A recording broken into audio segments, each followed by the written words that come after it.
Halo saudara semua, Assalamualaikum warahmatullahi wabarakatuh.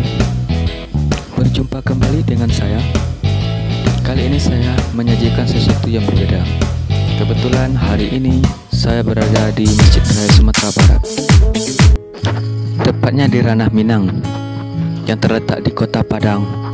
Untuk dukungannya, jangan lupa like, share, dan subscribe. Masjid Raya Sumatera Barat adalah masjid terbesar di Sumatera Barat yang terletak di Jalan Khatib Sulaiman, Kecamatan Padang Utara, Kota Padang. Peletakan batu pertama pada tanggal 21 Desember 2007.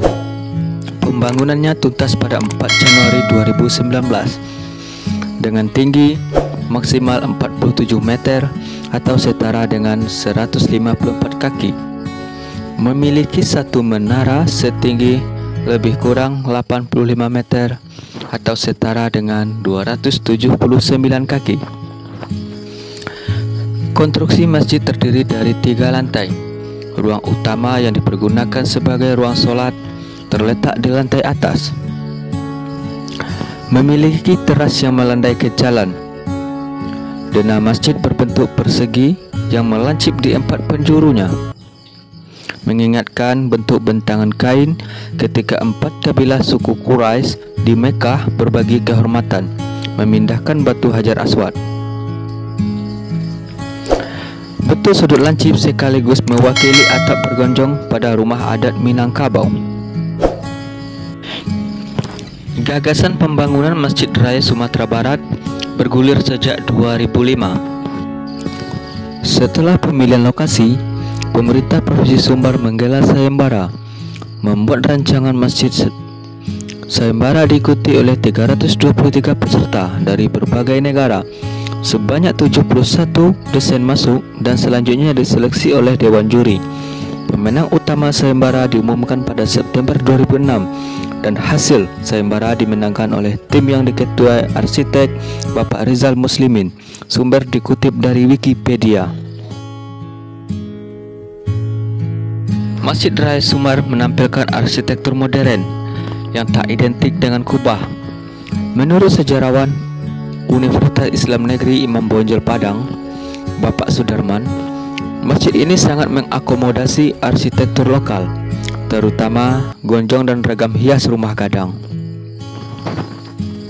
Meskipun demikian, bentuk atap masjid terinspirasi dari bentangan kain sorban Nabi Muhammad SAW yang digunakan untuk mengusung batu Hajar Aswad. Ketika 4 kabilah suku Quraisy di Mekah berselisih pendapat mengenai siapa yang berhak memindahkan batu Hajar Aswad tersebut ke tempat semula, setelah renovasi Ka'bah, Nabi Muhammad SAW memutuskan meletakkan batu Hajar Aswad di atas selembar kain sehingga dapat diusung bersama oleh perwakilan dari setiap kabilah dengan memegang masing-masing setiap sudut kain.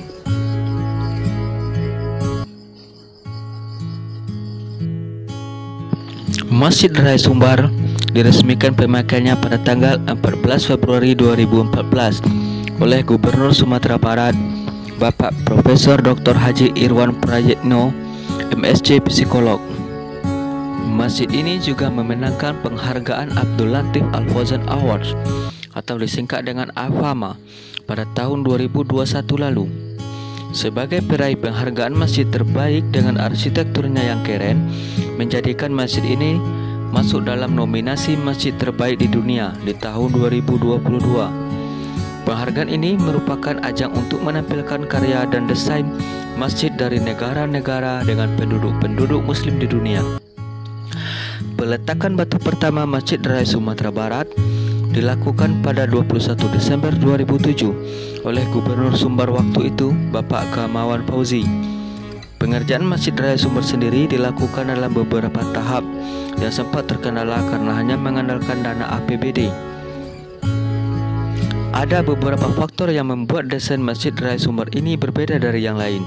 Salah satu yang paling mencolok dari Masjid Raya Sumbar adalah tidak adanya kubah. Sebagai gantinya, atap masjid didesain berupa atap segi 4 dengan tiap sudut menjulang ke langit seperti rumah gadang. Selain itu, Masjid Raya Sumbar memasukkan unsur budaya khas Minang, ditunjukkan dari atap dan corak ukiran Minangkabau. 4 hal istimewa Masjid Raya Sumbar. Masjid tanpa kubah.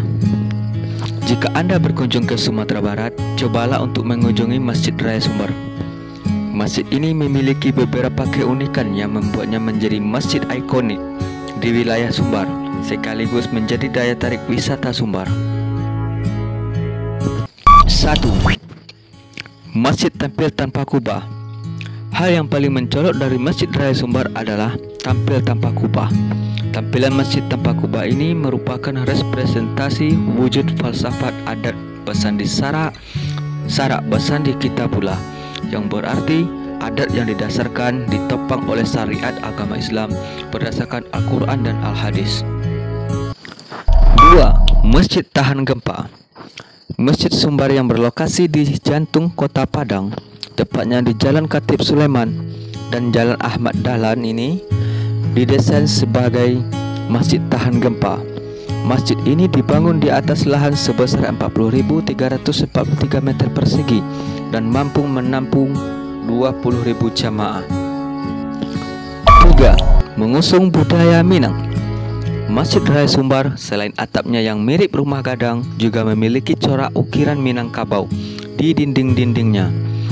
Ruang utama masjid ini dipenuhi interior ukiran Minang dan kaligrafi.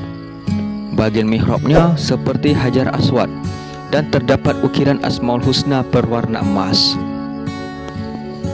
4. Masjid Raya Sumbar dijuluki sebagai Masjid Seribu Pintu Angin. Masjid ini didesain oleh arsitek bernama Bapak Rizal Muslimin. Memiliki cukup banyak pintu, membuat masjid ini dijuluki dengan nama Masjid Seribu Pintu Angin. Di bagian samping Masjid Raya terdapat menara yang bercorak seperti Masjid Nabawi yang ada di Madinah, yang membuat masjid ini terlihat semakin megah. Oke, sekian dulu informasi dari saya tentang Masjid Raya Sumbar. Kurang dan lebih, salah dan khilaf, saya mohon maaf. Saya sudahi. Assalamualaikum warahmatullahi wabarakatuh.